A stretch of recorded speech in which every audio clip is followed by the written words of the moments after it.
તો મહત્વના સમાચારો અરવલ્લીથી સામે આવ્યા છે, જ્યાં અરવલ્લીમાં ગાંજાના વાવેતર કરેલું ખેતર ઝડપાયું છે, જ્યાં અરવલ્લી એલસીબી ટીમે નશાના વાવેતરનું ખેતર ઝડપી પાડ્યું છે। ખેડૂતે મકાઈની આડમાં કર્યું હતું ગાંજાનું વાવેતર। માલપુર તાલુકાના હાથીના મુવાડા ગામના ખેડૂતે ગાંજાનું વાવેતર કર્યું હતું, જ્યાં અરવલ્લીમાંથી ગાંજાનું વાવેતર કરેલું ખેતર ઝડપાયું છે। ખેડૂતે મકાઈની આડમાં ગાંજાનું વાવેતર કર્યું હતું, તો માલપુર તાલુકાના હાથીના મુવાડા ગામના ખેડૂતે ગાંજાનું વાવેતર કર્યું હતું। અરવલ્લી એલસીબી ટીમે આ નશાના ખેતરને ઝડપી પાડ્યો છે। તો મહત્વનું કહી શકાય કે અરવલ્લીમાંથી ગાંજાના વાવેતર કરેલું ખેતર ઝડપાયું છે, જ્યાં ખેડૂતે મકાઈની આડમાં ગાંજાનું વાવેતર કર્યું હતું। માલપુર તાલુકાના હાથીના મુવાડા ગામના ખેડૂતે કર્યું હતું ગાંજાનું વાવેતર। અરવલ્લી એલસીબી ટીમે ઝડપ્યું નશાના વાવેતરનું ખેતર।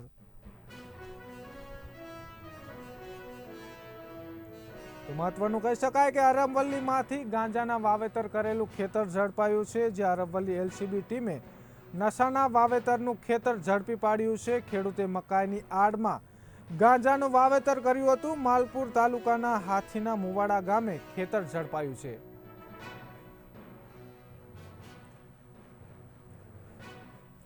તો આ સાથે વધુ માહિતી માટે સંવાદદાતા જગદીશભાઈ જોડા ગયા છે। જી જગદીશભાઈ, જણાવશો સમગ્ર વિગત?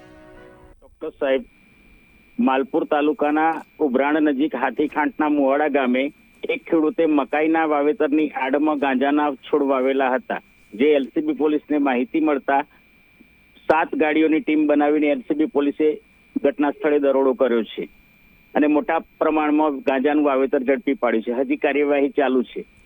તો કેટલા સમયથી આ ગાંજાનું વાવેતર ચાલુ હતું? આમાં શું વિગત સામે આવી છે અને કેટલા લોકો ઝડપાયા છે?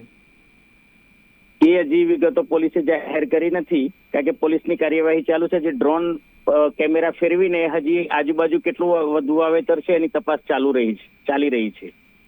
તો આ કયા વિસ્તારમાં ગાંજાનું વાવેતર કરવામાં આવ્યું હતું ખેતરમાં?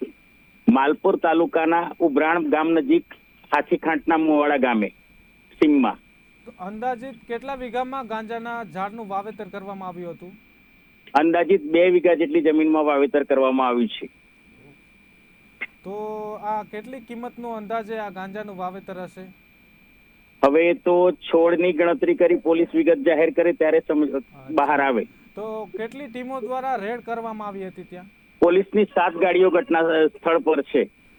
ઓકે, તો સમગ્ર વિગત બદલ આપનો આભાર। તો કહી શકાય કે ખેડૂતે મકાઈની આડમાં ગાંજાનું વાવેતર કર્યું હતું, જ્યાં નશાનું ખેતર ઝડપાયું છે। માલપુર તાલુકાના હાથીના મુવાડા ગામથી ખેડૂતે ગાંજાના વાવેતર કર્યું હતું, જ્યાં મકાઈની આડમાં ખેડૂતે ગાંજાનું વાવેતર કર્યું હતું।